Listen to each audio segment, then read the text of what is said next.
Israel Hamas की जंग में जहां फिलिस्तीन के लोग पिस रहे हैं, तो अब हिजबुल्लाह की वजह से लेबनान पर आफत आ गई है। इजराइल एक के बाद एक हिजबुल्लाह को अपने निशाने पर लिए हुए है। पहले पेजर अटैक, फिर वॉकी टॉकी वगैरह और अब ब्लास्ट, ताबड़तोड़ हमलों से लेबनान सहम गया है। इजरायली डिफेंस फोर्सेज यानी कि आईडीएफ ने हिजबुल्लाह के 1600 टारगेट को निशाना बनाते हुए लेबनान में एयर स्ट्राइक की। अपने इस ऑपरेशन को आईडीएफ ने ऑपरेशन नॉर्दर्न एरो कहा है। आइए विस्तार से इस ऑपरेशन के बारे में जानते हैं। आईडीएफ ने साउथ लेबनान और बेका घाटी सहित देश भर में करीब 1600 साइटों को निशाना बनाया। ये 2006 के बाद इजराइल का लेबनान पर सबसे बड़ा हमला है। इजराइल ने उन जगहों को हिजबुल्लाह का गढ़ बताया है जहां उसकी सेना ने बमबारी की है। इन हमलों में अब तक 492 लोगों के मारे जाने की पुष्टि हो चुकी है। वहीं 1600 से ज्यादा लोग घायल हैं। वहीं इजराइल ने कहा है कि वो हमलों को और बढ़ाएगा, मतलब कि वो यहीं रुकने वाला नहीं है। इनमें 10,000 रॉकेट्स को बर्बाद करने का दावा किया गया है।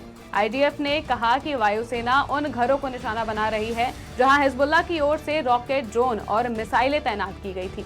आईडीएफ ने इसे ऑपरेशन नॉर्दर्न एरो कहा है।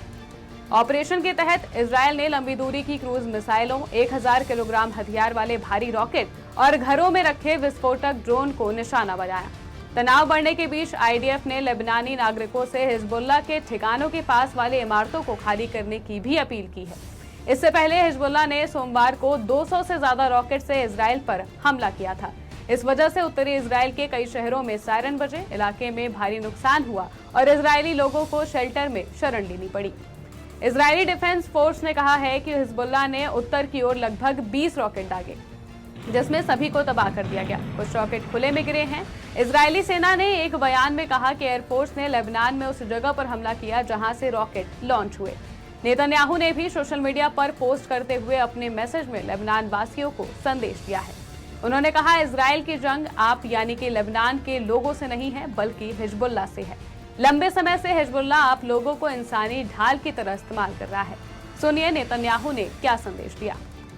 I have a message for the people of Lebanon. Israel's war is not with you. It's with Hezbollah. For too long, Hezbollah has been using you as human shields. It placed rockets in your living rooms and missiles in your garage. Those rockets and missiles are aimed directly at our cities, directly at our citizens. To defend our people against Hezbollah strikes, we must take out those weapons. Now, starting this morning, the IDF has warned you to get out of harm's way. I urge you, take this warning seriously. Don't let Hezbollah endanger your lives and the lives of your loved ones. Don't let Hezbollah endanger Lebanon. Please, get out of harm's way now. Once our operation is finished, you can come back safely to your homes. Lebanon पर हमले को Iran ने Israel का पागलपन बताया है। साथ ही गंभीर परिणाम भुगतने की धमकी भी दी है। हमास ने भी लेबनान पर इजरायली हमले की निंदा की है और इसे एक वॉर क्राइम कहा है। इसके बाद इजराइल के प्रधानमंत्री बेंजामिन नेतन्याहू ने देश के नाम संदेश जारी किया। उन्होंने कहा, हम किसी खतरे का इंतजार नहीं कर रहे हैं, हम इसमें आगे हैं। हर जगह, हर इलाके में हम हिजबुल्लाह के टॉप लीडर को खत्म कर रहे हैं, कमांडरों को खत्म कर रहे हैं, उनके रॉकेटों को खत्म कर रहे हैं। जो हमें नुकसान पहुंचाने की कोशिश करेगा, हम उसे गंभीर रूप से नुकसान पहुंचाएंगे। जाहिर है, इस जंग में कई मासूम लोगों को अपना पता ठिकाना छोड़कर अपनी जिंदगी पूरी तरह से बदलनी पड़ रही है।